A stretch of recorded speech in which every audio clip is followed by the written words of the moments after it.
Hello friends, welcome back to my YouTube channel. दोस्तों, स्वागत है आप सभी का अपने यूट्यूब चैनल जिसका नाम है स्टडी पॉइंट। जैसा कि मैं आप लोग के लिए रेगुलर बेसिस पर एसएससी एमटीएस का जो एग्ज़ाम चल रहा उसकी जीके जीएस का क्वेश्चन का एनालिसिस मैं रेगुलर बेसिस पे करवा रहा हूँ फ्रेंड।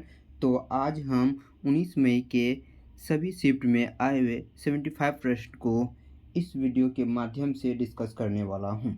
दोस्तों, वीडियो स्टार्ट करने से पहले एक छोटी सी रिक्वेस्ट है कि वीडियो अच्छा लगे तो प्लीज़ चैनल को लाइक और सब्सक्राइब करें और दोस्तों के बीच ज़रूर शेयर करें और कमेंट बॉक्स में ज़रूर बताएं कि आपको हमारी यह वीडियो कैसी लगी।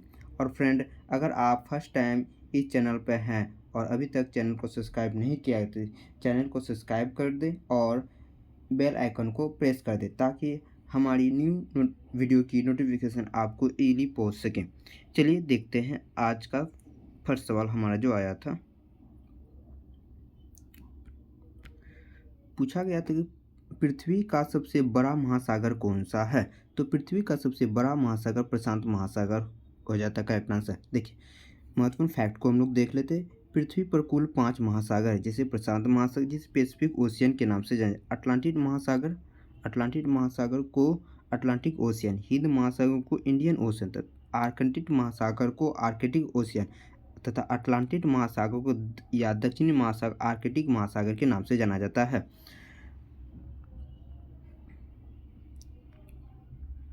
प्रशांत महासागर अमेरिका और एशिया को पृथक करता है। यह विश्व का सबसे बड़ा महासागर और सबसे गहरा महासागर के अंतर्गत आता है। तो फ्रेंड, मैं हर क्वेश्चन का एक्सप्लेन से डिस्कस करूंगा। तो फ्रेंड, अगर वीडियो अच्छा लगे तो प्लीज़ चैनल को लाइक और सब्सक्राइब करना ना भूलें। ठीक है, नेक्स्ट सवाल जो आया था। नेक्स्ट सवाल हमारा भारत संविधान का अनुच्छेद 40 किससे संबंधित है। तो भारत संविधान का अनुच्छेद 40 ये ग्राम पंचायत के संगठन से संबंधित था। देखिए, महत्वपूर्ण फैक्ट को देखिए, भारत संविधान का अनुच्छेद 40 ग्राम पंचायत के संगठन से संबंधित है। राज्य ग्राम पंचायत को व्यवस्थित करने के लिए कदम उठाया यह उन्हें शक्तियों और अधिकारों से संपन्न करता है जो स्वशासन की इकाइयों के रूप में कार्य करने में सक्षम बनाएंगे। नेक्स्ट सवाल देख लेते हैं। नेक्स्ट सवाल जो हमारा आया था, मकर संक्रांति त्यौहार किस देवता को समर्पित है। तो मकर संक्रांति त्यौहार यह सूर्य देवता को समर्पित, करेक्ट आंसर सूर्य देवता हो जाता।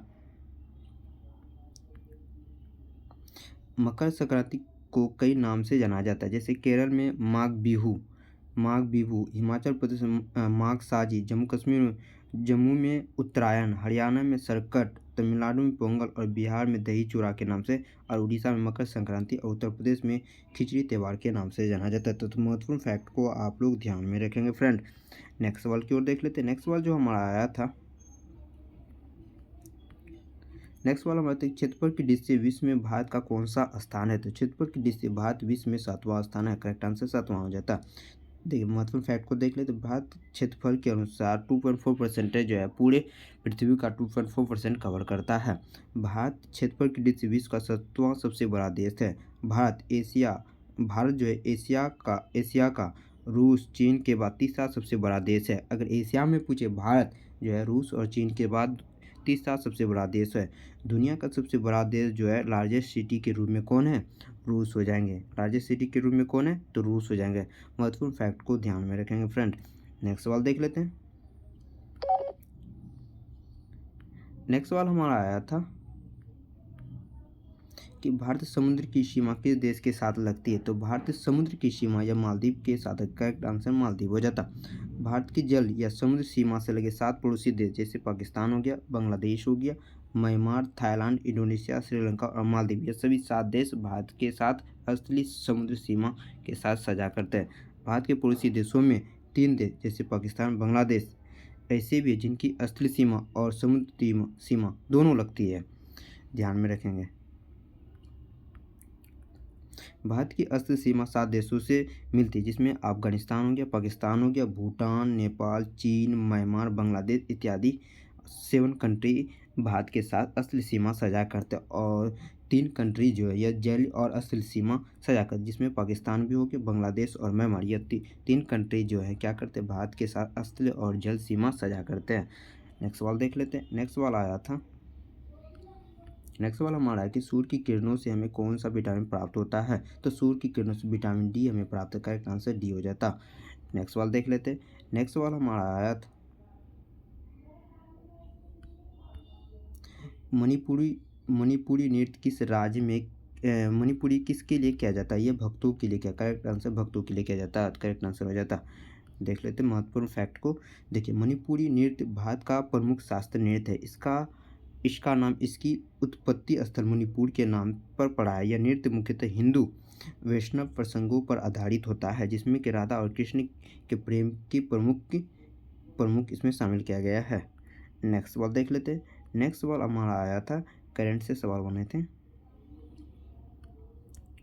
सवाल हमारा था अक्टूबर 2022 में किस देश को फैट के ग्रे लिस्ट से बाहर कर दिया गया है, तो अभी रिसेंटली पाकिस्तान को जो है ग्रेट लिस्ट से बाहर कर दिया गया। करेक्ट आंसर हो जाता है। देखिए फैट का फुल फॉर्म होता है फिनेंशियल एक्शन टास्क फोर्स होता है फैट।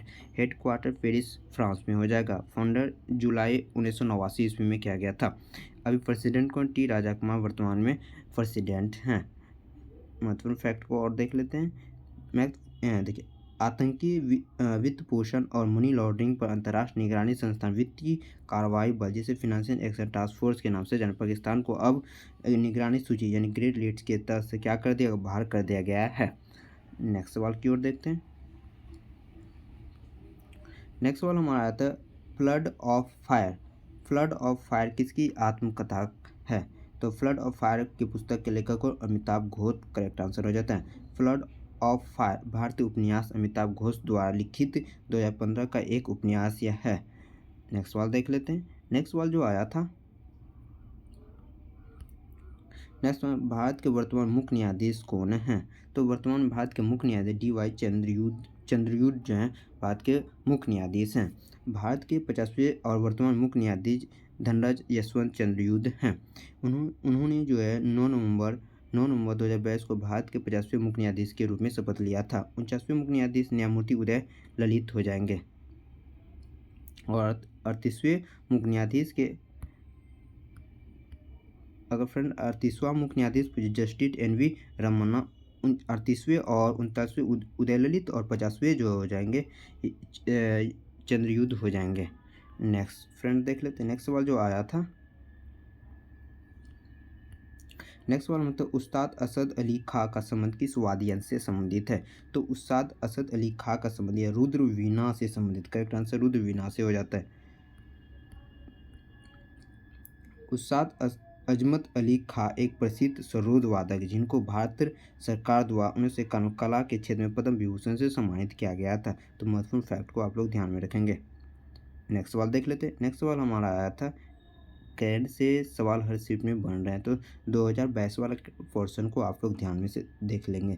मेजर ध्यानचंद खेल रत्न पुरस्कार 2022 में किसे दिया गया था, तो मेजर ध्यानचंद खेल रत्न पुरस्कार 2022 में शरद कमल अचंता को दिया। करेक्ट आंसर शरद कमल अचंता हो जाता।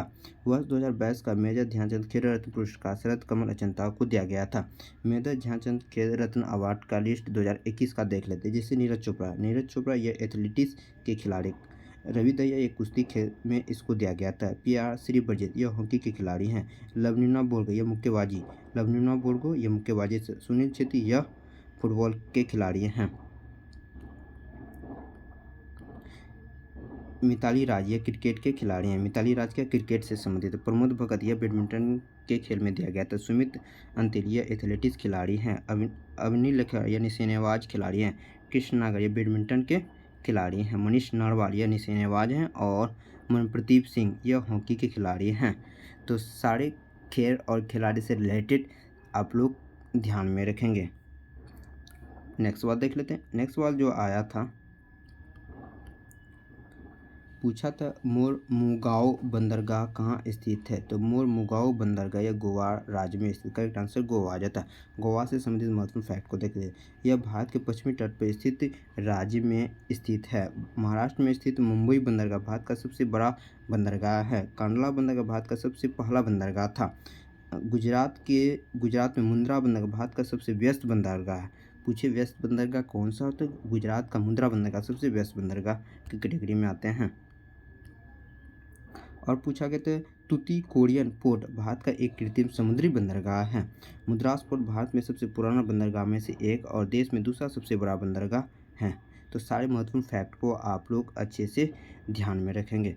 नेक्स्ट सवाल की ओर बढ़ते हैं। नेक्स्ट सवाल हमारा आया था, पूछा गया तो निम्नलिखित में तृतीय उपभोक्ता कौन सा है। तो तृतीय उपभोक्ता जो सांप हो जाएंगे, घास, टीटी, मेढक, यह सभी तृतीय उपभोक्ता की श्रेणी के अंतर्गत है। तृतीय उपभोक्ता श्रेणी वे जंतु जो भोजन द्वितीय श्रेणी के उपभोक्ताओं पर निर्भर रहते हैं, उन्हें शीर्ष के उपभोक्ता भी कहा जाए। जैसे कि हो गया क्या, बाज, गीद, शेर, भालू इत्यादि क्या हो जाते हैं, तृतीय उपभोक्ता की श्रेणी के अंतर्गत आते हैं। चलिए नेक्स्ट फ्रेंड देख लेते हैं। नेक्स्ट सवाल जो हमारा आया था, नेक्स्ट सवाल भारत में जनसंख्या विस्फोट की अवधि किस अवधि को माना जाता है। तो भारत की जनसंख्या विस्फोट की अवधि को 1991 से 1981 के बीच माना जाता है। तो 1981 से 1951 से 1981 के दशकों में भारत में जनसंख्या विस्फोट की अवधि को कहा जाता है। नेक्स्ट सवाल देख लेते हैं। नेक्स्ट सवाल जो आया था, नेक्स्ट सवाल हमारा 2000 वर्ष में पूर्व कुषाण वंश की राजधानी कहाँ थी। तो यह 2000 ईस्वी में जो पूर्व कुषाण की राजधानी मथुरा थी। करेक्ट आंसर मथुरा हो जाती है। कुषाण वंश की 2 राजधानी, जिसमें उत्तर भारत में पुरुषपुर जिसे पेशावर के नाम से जाना जाता है और मथुरा से प्रशासन और मथुरा को माना जाता है। नेक्स्ट सवाल देख लेते हैं। नेक्स्ट सवाल आया था, नेक्स्ट साइमन कमीशन का उद्देश्य क्या था। तो साइमन कमीशन का जो मुख्य उद्देश्य था, साइमन कमीशन का गठन 1970 में भारत के राजनीतिक सुधारों का पूरी तरह से आकलन करने के लिए किया गया था। इसकी अध्यक्षता सर जॉन साइमन ने की थी। साइमन कमीशन भारत में 1938 में आया था। इस आयोग में कोई भारतीय नेता नहीं थे। पूरे देश में साइमन कमीशन का इसका विरोध किया गया था। तो आप देख लेंगे ऑप्शन के अकॉर्डिंग। नेक्स्ट सवाल देख लेते हैं। नेक्स्ट सवाल हमारा आया था, सवाल पूछा तो बौद्ध भिक्षु ध्यान साधना कहाँ करते थे। बौद्ध भिक्षु ध्यान साधना कहाँ करते देख लेते हैं। महाबोधि मंदिर मुख्य मंदिर के नाम से जाना जाता है। इस मंदिर की बनावट सम्राट अशोक के द्वारा स्तूप के समान हुई थी। इस मंदिर में बुद्ध की एक महत्वपूर्ण बड़ी मूर्ति स्थापित है। यह मूर्ति पद्मासन की मुद्रा में है। यह मूर्ति उसी जगह स्थापित है जहाँ बुद्ध को ज्ञान निर्वाण या ज्ञान की प्राप्ति हुआ था। मंदिर के चारों ओर पत्थर की नक्काशीदी रेलिंग बनी हुई है। यह रेलिंग ही बोध गया से प्राप्त सबसे पुराना अवशेष है। इस मंदिर परिसर में दक्षिण पूर्व दिशा में प्राकृतिक दृश्यों का समृद्ध एक पार्क है जहाँ बौद्ध भिक्षु ध्यान साधना करते। तो आप लोग फ्रेंड देख लेंगे कि कौन सा का ऑप्शन आया हुआ था और किस कैटेगरी से मिलता था। नेक्स्ट सवाल देख लेते हैं। नेक्स्ट सवाल हमारा आया था, सतरिया नृत्य निम्नलिखित में कौन सतरिया नृत्य से संबंधित है। देख लेंगे। 15वीं शताब्दी ईस्वी में असम के महान वैष्णव संत और सुधारक श्रीमंत संघदेव द्वारा सतरिया नृत्य को वैष्णव धर्म में प्रचार हेतु एक शक्तिशाली माध्यम के रूप में प्रचलित किया गया था। बाद में यह नृत्य शैली एक विशिष्ट नृत्य शैली के रूप में विकसित और विस्तारित हुई। नेक्स्ट सवाल देख लेते हैं फ्रेंड। नेक्स्ट सवाल जो हमारा आया था, नेक्स्ट सवाल हमारे केलुचरण महापात्रा का संबंध किस शास्त्र नृत्य से संबंधित है। केलुचरण महापात्रा का संबंध यह उड़ीसी शास्त्र नृत्य से संबंधित करेक्ट आंसर हो जाता है। गुरु केलुचरण महापात्रा जो 1926 ईस्वी में इसका जन्म तो 2004 में इसकी मृत्यु होती है। उड़ीसा का पूर्ण विस्तार किया था। उड़ीसी प्रांत की एक शास्त्रीय नृत्य शैली है। केलुचरण महापात्रा को 1988 में भारत सरकार द्वारा कला क्षेत्र में पद्म विभूषण से सम्मानित किया गया था। यह उड़ीसा राज्य से संबंधित हो जाएंगे। नेक्स्ट सवाल देख लेते हैं। नेक्स्ट सवाल हमारा आर्टिकल से संबंधित, नेक्स्ट सवाल जो हमारा पूछा गया था आर्टिकल से संबंधित था। अनुच्छेद 19 से 22 किससे संबंधित है। अनुच्छेद 19 से 22 से लेकर यह स्वतंत्रता के अधिकार से संबंधित है। मूल अधिकार का वर्णन संविधान के भाग 3 में अनुच्छेद 12 से 35 तक किया गया है। भारत संविधान में 7 मौलिक अधिकार, लेकिन 24वें संविधान संशोधन 1979 के द्वारा संपत्ति के अधिकार को अनुच्छेद 31 से अनुच्छेद 9F को मौलिक अधिकार की सूची से हटाकर संविधान के अनुच्छेद 340A के अंतर्गत कानूनी अधिकार के रूप में रखा गया है। भारतीय नागरिक को निम्नलिखित मौलिक अधिकार प्राप्त है, जैसे समानता का अधिकार अनुच्छेद 14 से 18 के बीच स्थित। स्वतंत्रता का अधिकार अनुच्छेद 19 से 22 के अंतर्गत आता है। शोषण के विरुद्ध का अधिकार यह अनुच्छेद 23 से 24 के अंतर्गत आते हैं। और धार्मिक स्वतंत्रता का अधिकार अनुच्छेद 25 से 28 के बीच आते हैं। संस्कृति और शिक्षा संबंधित अधिकार अनुच्छेद 29-30 के अंतर्गत, और संवैधानिक उपचार का अधिकार जो अनुच्छेद 32 के अंतर्गत आते हैं। नेक्स्ट सवाल देख लेते हैं। नेक्स्ट सवाल जो हमारा आया था, सदीर किस शास्त्रीय नृत्य का पुराना नाम है? तो सदीर भरतनाट्यम का पुराना नाम। करेक्ट आंसर भरतनाट्यम था। दक्षिण भारत में तमिलनाडु राज्य का भरतनाट्यम मंदिरों को समर्पित नर्तकी की एक कला से विकसित हुआ है। इसे पहले सदीर या दासी अट्टम के नाम से जाना जाता है। तो फ्रेंड, महत्वपूर्ण फैक्ट को आप लोग ध्यान में रखेंगे। नेक्स्ट सवाल देख लेते हैं। नेक्स्ट सवाल आया था हमारा, गांधी सागर बांध किस नदी पर बना है? तो गांधी सागर बांध ये चंबल नदी पर बनाया गया है। करेक्ट आंसर चंबल नदी होता है। गांधी सागर बांध मध्य प्रदेश के मंदसौर जिले में स्थित एक बांध है। यह चंबल नदी पर बना है। भारत के पहले प्रधानमंत्री पंडित जवाहरलाल नेहरू ने 7 मार्च 1954 ईस्वी को गांधी सागर बांध की आधारशिला रखी और इसका निर्माण 1960 ईस्वी में कंप्लीट हुआ था। नेक्स्ट सवाल देख लेते हैं। नेक्स्ट सवाल जो आया था, पूछा गया था कि करो या मरो का नारा गांधी जी ने किस आंदोलन में दिया था? तो करो या मरो का नारा भारत छोड़ो आंदोलन में महात्मा गांधी ने दिया था। महात्मा गांधी मुंबई के ग्वालियर टैंक के मैदान अगस्त क्रांति से 8 अगस्त 1942 ईस्वी, इसे अगस्त क्रांति के नाम से जाना जाता है। अगस्त क्रांति के बाद 8 अगस्त 1942 भारत छोड़ो आंदोलन का आह्वान करते हुए करो या मरो का नारा दिया था। नेक्स्ट सवाल देख लेते हैं। नेक्स्ट सवाल आया था हमारा, राज्यपाल बनने के लिए न्यूनतम आयु कितनी होनी चाहिए? तो राज्यपाल बनने के लिए न्यूनतम आयु 35 वर्ष होनी चाहिए। करेक्ट आंसर 35 वर्ष होता।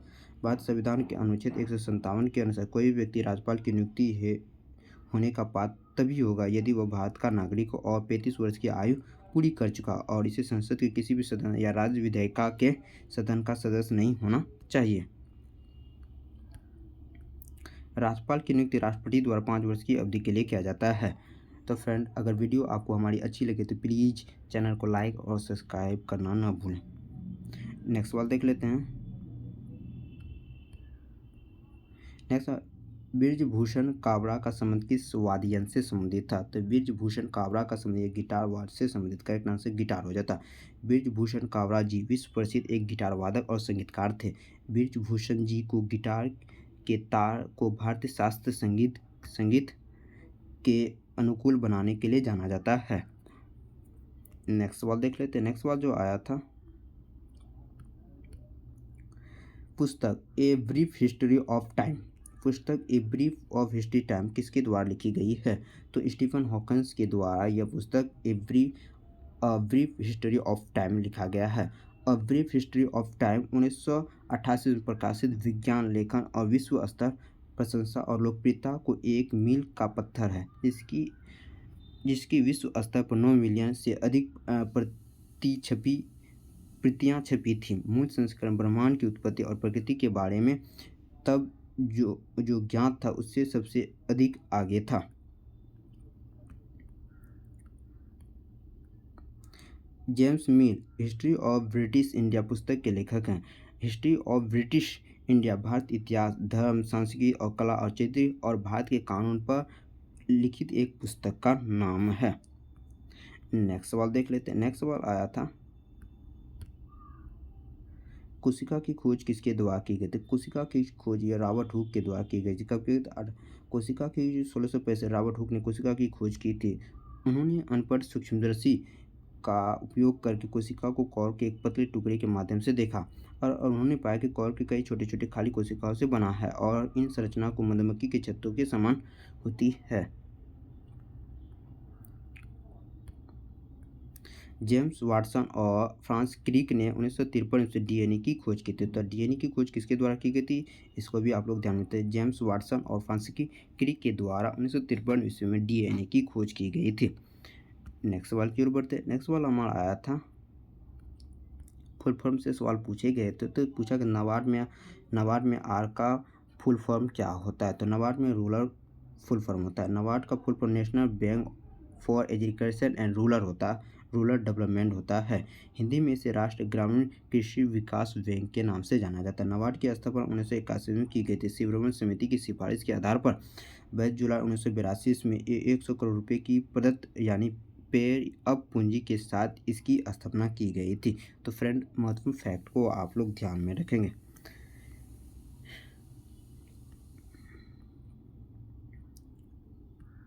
नेक्स्ट सवाल जो आया था कि बीबी का मकबरा किसने बनवाया था, तो बीबी का मकबरा आजम शाह के द्वारा बना। करेक्ट आंसर आजम शाह हो जाता है। बीबी का मकबरा मुगल बादशाह औरंगजेब ने 1658 से 1707 ईस्वी की पत्नी राबिया उल दुरानी उल्फ दिलरस बानो बेगम की खूबसूरत मकबरा का नाम है। औरंगजेब के बेटे और शाहजहां के पोते आजम शाह ने ताजमहल से प्रेरित होकर अपनी मां दिलरास बानो बेगम की याद में बीबी का मकबरा बनाया था। इसका जो निर्माण किया गया था, इसका निर्माण जो 1651 से 16 ईस्वी के बीच करवाया गया था। तो फ्रेंड, महत्वपूर्ण फैक्ट को ध्यान में रखेंगे। नेक्स्ट सवाल देख लेते हैं। नेक्स्ट सवाल जो आया था, नेक्स्ट सवाल हमारा आया था कि हेलोवीन डे कब मनाया जाता है, तो हेलोवीन डे जो है 31 अक्टूबर को मनाया जाता है। राष्ट्र एकता दिवस के नाम से भी इसे जाना जाता है। हेलोवीन की शुरुआत सबसे पहले आयरलैंड और स्कॉटलैंड में हुई थी। ईसाई समुदाय के लोगों ने हेलोवीन डे को लेकर मान्यता दी कि भूतों का गेटअप करने से पूर्वजों की आत्मा को शांति मिलती है। ईसाई समुदाय में सेल्टिक कैलेंडर में के आखिरी दिन यानी 31 अक्टूबर को हेलोवीन फेस्टिवल मनाया जाता है। तो करेक्ट आंसर 31 अक्टूबर हो जाता है। नेक्स्ट सवाल देख लेते हैं। नेक्स्ट सवाल जो आया था, नेक्स्ट सवाल पूछा गया था 1756 ईस्वी में अली वर्दी खां की मृत्यु के बाद बंगाल का नवाब किसे बनाया गया था, तो 1756 ईस्वी के बाद अली वर्दी खां की मृत्यु के बाद बंगाल का नवाब सिराज उद दौला को बनाया गया था। अली वर्दी खां की मृत्यु 1756 ईस्वी के सिराज उद दौला बंगाल का नवाब बना था। बंगाल के अंतिम स्वतंत्र नवाब मिर्जा मोहम्मद सिराज उद दौला हो जाते हैं। नेक्स्ट सवाल देख ले। नेक्स्ट सवाल जो आया था,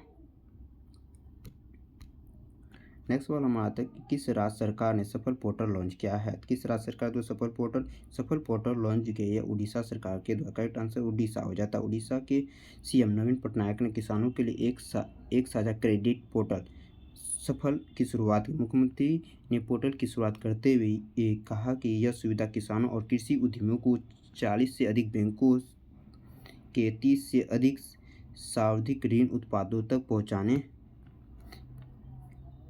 तक पहुंचने में सक्षम बनाएगी। तो आप महत्वपूर्ण फैक्ट को ध्यान में रखेंगे फ्रेंड। नेक्स्ट सवाल देख लेते हैं। नेक्स्ट सवाल हमारा आया था,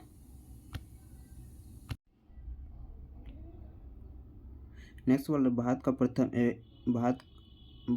प्रथम भारतीय एकमात्र टेनिस खिलाड़ी जिन्होंने 7 ओलंपिक खेलों में भाग लिया था, यह जो है लिएंडर पेस हो जाएंगे। करेक्ट आंसर कौन है, लिएंडर पेस 7 ओलंपिक खेलों में प्रतिस्पर्धा करने वाले पहले भारतीय और एकमात्र टेनिस खिलाड़ी थे। लिएंडर पेस ओलंपिक पदक जीतने वाले एकमात्र भारतीय खिलाड़ी हो जाएंगे। नेक्स्ट सवाल देख लेते हैं।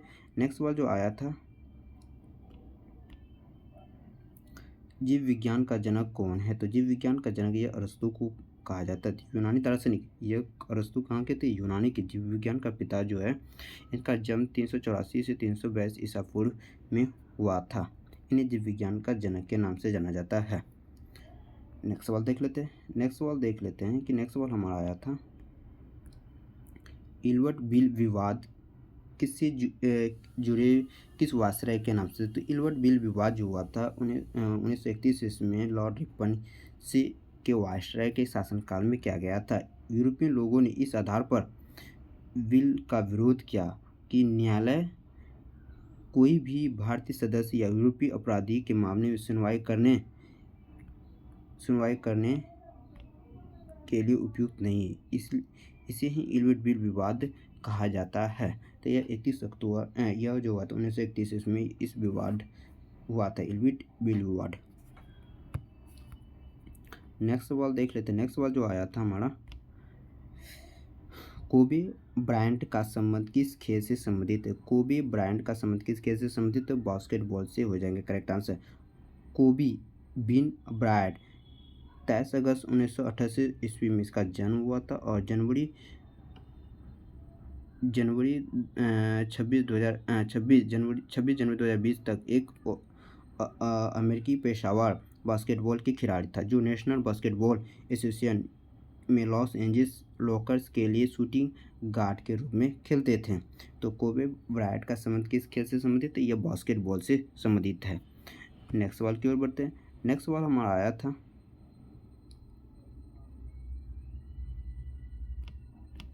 नेक्स्ट सवाल 2001 से 2011 तक दशक में राज्य की जनसंख्या वृद्धि दर न्यूनतम किस राज्य की रही थी? तो यह नागालैंड राज्य की रही थी। करेक्ट आंसर नागालैंड हो जाता। 1872 पहली बार जनगणना हुई थी, लेकिन प्रथम समकालीन जनगणना की शुरुआत 1881 में मानी गई। यह स्वतंत्र भारत में पहली जनगणना 1991 में की गई थी। यह जनगणना 2011 में 15वीं जनगणना थी और आज़ादी की 7वीं जनगणना थी। दिल्ली सबसे अधिक जनसंख्या घनत्व वाले राज्य केंद्र शासित प्रदेश के कैटेगरी में है और 2011 जनगणना सबसे कम जनसंख्या घनत्व वाला राज्य अरुणाचल प्रदेश और बिहार सबसे अधिक जनसंख्या घनत्व वाला राज्य हैं। उत्तर प्रदेश सबसे अधिक जनसंख्या वाला राज्य और न्यूनतम जनसंख्या वाला राज्य यह सिक्किम हो जाएंगे।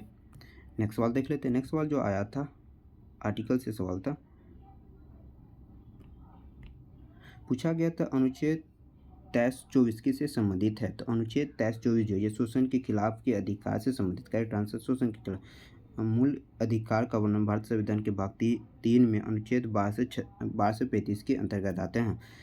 मूल संविधान में 7 मौलिक अधिकार थे, लेकिन 44वें संविधान संशोधन 1979 के द्वारा संपत्ति के अधिकार को अनुच्छेद 31 से अनुच्छेद 19F में मौलिक अधिकार सूची से हटाकर संविधान के अनुच्छेद 301 के अंतर्गत कानूनी अधिकार के रूप में रखा गया है। भारत संविधान को निम्नलिखित अधिकार प्राप्त है, जैसे समानता का अधिकार जो अनुच्छेद 14 से 18 के बीच अंतर्गत आते हैं, स्वतंत्रता का अधिकार अनुच्छेद 20 से लेकर 22 के अंतर्गत, शोषण के विरुद्ध का अधिकार अनुच्छेद 23 से 24 और धार्मिक स्वतंत्रता का अधिकार अनुच्छेद 25 से 28 के बीच और संस्कृत और शिक्षा संबंधित अधिकार अनुच्छेद 29 से लेकर 30 और संवैधानिक अधिकार अनुच्छेद 32 के अंतर्गत आते हैं। तो सारे अनुच्छेद आप लोग एक बार अच्छे से देख लेंगे।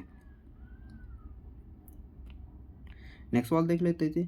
ए सुटेबल बॉय पुस्तक के लेखक कौन? तो ए सुटेबल बॉय के पुस्तक के लेखक विक्रम सेठ हो जाते। Correct answer Vikram Seth. विक्रम सेठ एक भारतीय उपन्यासकार और कवि है। इन्होंने ए सुटेबल बॉय पुस्तक लिखा था। नेक्स्ट सवाल देख लेते हैं। नेक्स्ट सवाल आया था अलमाटी बांध किस नदी पर स्थित है? तो अलमाटी बांध ये कृष्णा नदी पर स्थित। करेक्ट आंसर कृष्णा नदी। लाल बहादुर शास्त्री बांध को अलमाटी बांध के रूप में भी जाना जाता है। भारत के उत्तर अटलांटिक कर्नाटक में कृष्णा नदी पर एक जल विद्युत परियोजना है जो 2005 में पूरी की गई थी। तो महत्वपूर्ण फैक्ट को फ्रेंड ध्यान में रखें। फ्रेंड अगर वीडियो हमारी अच्छी लगी तो प्लीज़ कमेंट सेक्शन में बताएंगे कि आपको हमारी ये वीडियो कैसी लगे और फ्रेंड चैनल पर पहली बार आए तो प्लीज़ चैनल को लाइक और सब्सक्राइब कर दीजिए। नेक्स्ट सवाल देख लेते हैं। नेक्स्ट सवाल आया था फीफा अंडर 17 महिला विश्व कप किसने जीता? तो यह फीफा अंडर 17 महिला विश्व कप यह स्पेन के द्वारा जीता गया था। फीफा अंडर महिला विश्व कप के फाइनल में स्पेन ने कोलंबिया को हराकर खिताब अपने नाम किया था। नेक्स्ट सवाल देख लेते हैं। नेक्स्ट सवाल जो आया था बाबर के द्वारा काबुल को कब जीता गया था? तो बाबर के द्वारा काबुल को 1504 ईस्वी में जीता गया था। Correct answer 1504। जब बाबर ने 1540 में काबुल पर अधिकार कर लिया और इसे परिणाम स्वरूप 1507 ईस्वी में पादशाह जिसे बादशाह की उपाधि धारण कर ली थी। नेक्स्ट सवाल देख लेते हैं। नेक्स्ट सवाल हमारा आया था विधवा पूर्ण विवाह के संस्थापक कौन थे? तो विधवा पूर्ण विवाह के संस्था ईश्वर चंद्र विद्यासागर। करेक्ट आंसर ईश्वर चंद्र विद्यासागर हो जाता है। विधवा पूर्ण विवाह अधिनियम 1856 ईस्वी लॉर्ड डलहौजी जो 1848 से लेकर 1856 ईस्वी भारत के वायसराय के दौरान में किया गया था। यह अधिनियम मुख्य रूप से पंडित ईश्वर चंद्र विद्यासागर प्रयासों के द्वारा पारित किया गया था। नेक्स्ट सवाल देख लेते हैं। नेक्स्ट सवाल आया था हमारा निम्नलिखित में कौन सा नृत्य छत्तीसगढ़ राज्य से संबंधित नहीं है? तो देख लेंगे फ्रेंड छत्तीसगढ़ राज्य से कौन से नृत्य नहीं थे। हम यहाँ बता दें कौन कौन हैं। छत्तीसगढ़ के लोकप्रिय नृत्य जैसे पंडवानी हो गया, भरथड़ी, दैनी, दोला मारू, ददरिया, बांस गीत प्रमुख हैं। वहीं लोक नृत्य में सुआ, राउत नाचा, कर्मा, काकार सार और गौर नृत्य प्रमुख आते हैं इसके अंतर्गत। नेक्स्ट सवाल की ओर देख लेते हैं। नेक्स्ट सवाल आया था खर्ची पूजा को कितने देवी देवताओं की पूजा मानी जाती है? खर्ची देवा पूजा को जो 14 हिंदू देवी देवताओं को के रूप में मानी जाती है। तो खर्ची पूजा या खर्ची पूजा त्रिपुरा का एक हिंदू त्यौहार है। इस त्यौहार में 14 हिंदू देवताओं की पूजा अर्चना की जाती है, जिसे त्रिपुरी लोक में कुल देवताओं को माना जाता है। तो महत्वपूर्ण फैक्ट को आप लोग ध्यान में रखेंगे फ्रेंड। नेक्स्ट सवाल देख लेते हैं। नेक्स्ट सवाल हमारा आया था, असंगत कानून किस अनुच्छेद के अंतर्गत आती है? तो असंगत कानून अनुच्छेद 13 के अंतर्गत आंसर 13 हो जाता। अनुच्छेद 13 यह घोषणा करता है कि मूल अधिकारों से असंगत या उन्हें कम करने वाली विधि शून्य होगी, अर्थात यह विधियां न्यायिक समीक्षा के योग्य हैं। यह उच्चतम न्यायालय की शक्तियां प्रदान करता है, जिनके आधार पर मूल अधिकारों से असंगत विधियों को वैध घोषित करते हैं। फ्रेंड नेक्स्ट सवाल देख लेते हैं।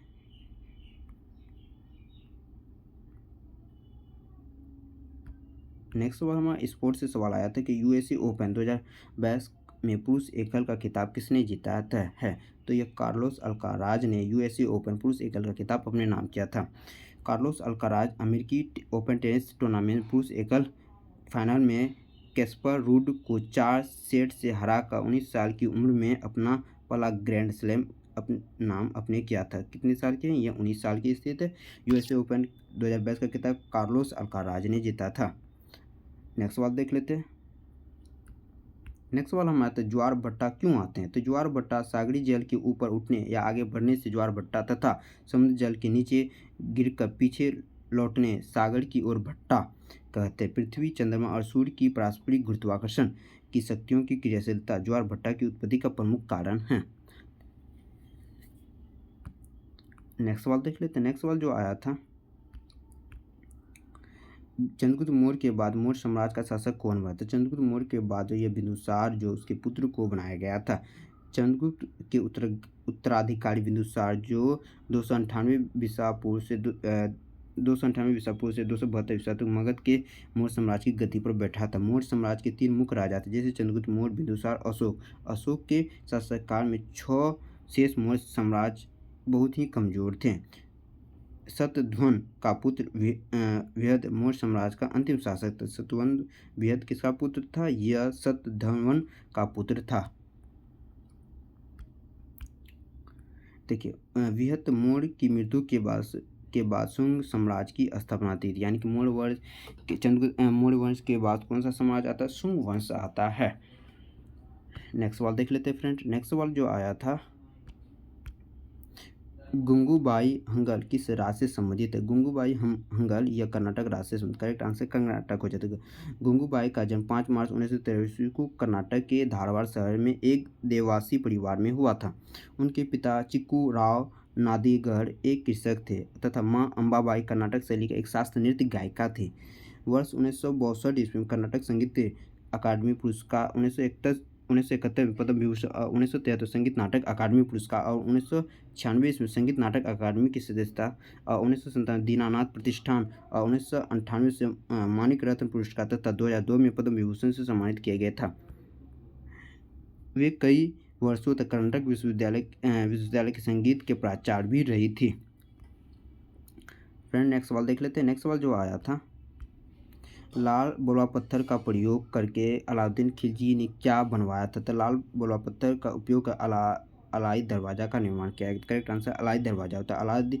अलाउद्दीन खिलजी ने 1311 ईस्वी में अलाई दरवाज़ा का निर्माण किया था और यह कुतुब मीनार दिल्ली परिसर के अंदर स्थित है। अलाई दरवाज़ा में एक गुंबददार प्रवेश द्वार है, जिसे लाल बलुआ पत्थर का उपयोग करके बनाया गया है और इसे सफ़ेद संगमरमर से भी सजाया गया है। तो महत्वपूर्ण फैक्ट को फ्रेंड ध्यान में रखेंगे। नेक्स्ट सवाल आया था फ्रेंड।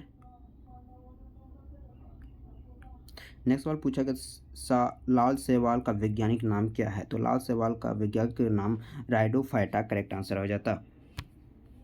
नेक्स्ट सवाल देख लेते हैं। नेक्स्ट सवाल जो है, तो धन विधेयक राज्यसभा कितने दिनों तक रोक सकती है? तो धन विधेयक राज्यसभा 14 दिन तक रोक। करेक्ट आंसर 14 दिन। राज्यसभा केवल 14 दिन तक ही अधिकतम धन विधेयक को रोक सकती है। धन विधेयक केवल लोकसभा में ही प्रस्तुत किया जा सकता है और राज्यसभा में नहीं। यह केवल राष्ट्रपति की सिफारिश पर मंत्री द्वारा पेश किया जाता है। नेक्स्ट सवाल देख लेते हैं फ्रेंड। नेक्स्ट सवाल आया था हमारा, निम्नलिखित में कौन ज्वलनशील उत्पाद है। देख लेते हैं ज्वलनशील पदार्थ जैसे हो गया अल्कोहल, प्रोटीन, तरलीकृत पेट्रोलियम गैस, मिट्टी का तेल, लकड़ी और कागज, ये सभी ज्वलनशील पदार्थ हैं। तो देख लेंगे ऑप्शन में कौन सा नहीं था। फ्रेंड, अगर आपको हमारी ये वीडियो अच्छी लगी तो प्लीज़ चैनल को लाइक और सब्सक्राइब करेंगे। Thank you watching for this video.